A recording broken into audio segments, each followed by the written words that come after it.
Guys, good morning sa inyong lahat. Andito na naman ulit tayo sa range area natin sa bundok para mag quality check, mag selection ng mga manok natin So dito nagbabawas na tayo ng mga manok na possible na hindi pasado sa standards natin.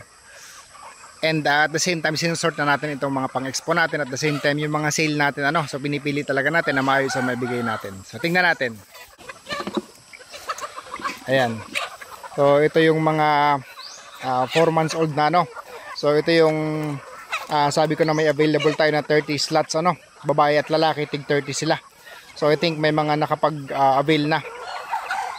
May mga nakapag-avail na. So marami kasi ito, kaya hindi ko itong madadala lahat sa expo. So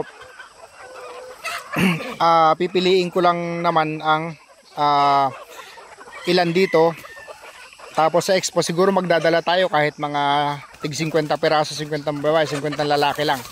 Ayan. So the rest ipi-presell natin ng maaga-aga Ipi-presell natin ng maaga-aga. Ayan. So mag-PM lang po kayo sa mga agents natin Kayo sa mga agents natin na available.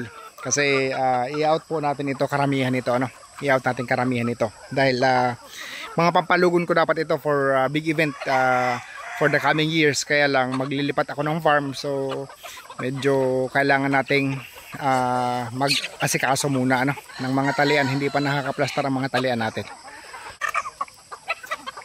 So mag-PL lang po kayo sa mga agents nyo dahil nag-release tayo per batch So tatlong batch tatlong range area to, nire-release natin paunti-unti.